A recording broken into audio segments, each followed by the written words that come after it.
Thank you. Like, what's wrong with you? I said, excuse me. I know. I'm sweeping. That's not called sweeping. That's how I sweep. With one hand? This is how I sweep. If I want to get it Who taught you how to sweep like that? I taught myself how to sweep. My point exactly. That right there is, you is not sweeping. That right there is garbage. You ain't, look at this. You leaving trash everywhere. You calling my sweeping garbage? Obviously. You know what? Since it's garbage, how about you sweep? Talking about sweeping the floor. Yes. Something so simple can show criticism. Right. It can, and this right here is the definition of criticism. Criticism is a global and expression of negative feelings or options about another's character or personality. So we can show that I showed criticism, not meaning to, but it's like a natural thing that comes up in relationships or between a husband and wife, boyfriend, girlfriend, or so on. But I showed that when I criticized her about how she was sweeping, something so small can come to be an explosive argument if not knowing. And so the part that he said that was specifically showing criticism is that my sweeping was garbage. Okay. Yes. And so usually it entails someone belittling someone, the negative criticism. We're not talking about how we've heard in other situations where we take criticism in a constructive way. No, this is in a negative way. And so how do you overcome or defeat criticism in your relationship to where it doesn't turn into an explosive argument? Well, there are several things that you can do. And Dr. John Gottman, he explains these all in one sum as a soft startup.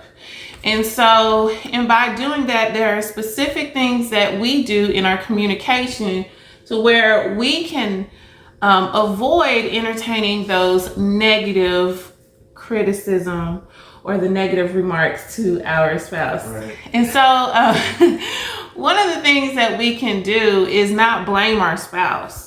Like, you never sweep the floor. That's blaming our spouse instead of saying you never sweep the floor. If you notice, like when we say those type of things, the tone that we have in that type of phrase is also negative. Remember, most of our communication is within the tone of what we say and not just what we say. And so usually when we are criticizing our spouse, it carries a negative tone, and that includes blaming our spouse. So number one, let's try to stop blaming our spouse. Number two, let's be clear on what we need to communicate to our spouse instead of criticizing. In that case, my husband needed me to sweep more, I don't know how you would say, appropriately or effectively. I could have effectively swept the floor with using two hands instead of one. And so he could have been really clear and said, hey, I really need this area clean or thoroughly clean so that when our guests come over later, they won't see a lot of things on the floor. You can also be clear in your communication by saying what you feel. So you're going to use those I statements, I feel and I need. Remember, you're going to describe the situation, not criticize your spouse. So he was saying earlier, who sweeps like that? Your sweeping is garbage. Instead of him saying that, he could have said, look, this place is a mess, or there's a lot of stuff on the floor and I really need this area clean before our guests come over. May you please sweep in a more effective way? Can I show you how?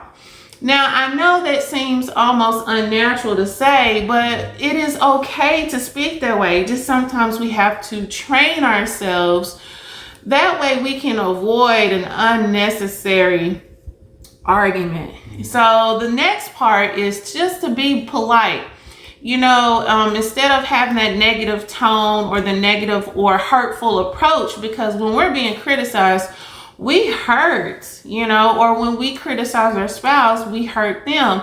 But we make the decision to be polite to our spouse, then we're making the decision to not use those critical words. And then last but not least, don't be a squirrel.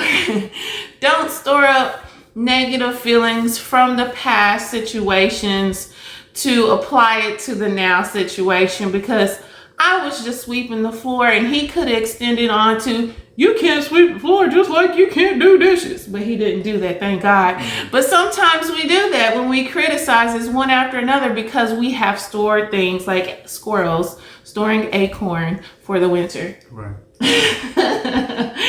And so with all of these tips, we can approach our spouse with a softer approach to avoid criticism. You have anything to say? Yes, and when they're trying to explain themselves in a non-criticism, you know what I'm saying, using the word not to criticize you, don't take it to offense.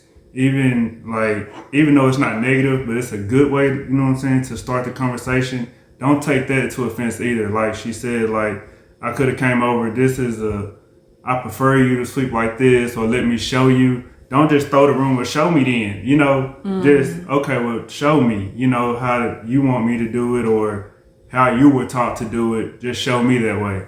So that's what I would say. That's really good. So guys, like we said earlier, that criticism is one of the 4 horsemen that Dr. John Gottman says is a predictor of divorce. Now, just because your spouse criticizes or you criticize your spouse doesn't mean it's the only indicator that, hey, you're going to get a divorce. It's just an indicator that, hey, let's do something differently, make our relationship healthier, so that we don't carry on this negative behavior. All right, guys, let's reduce criticism. If not, avoid criticism. And I hope that this has been very helpful. Bye, guys.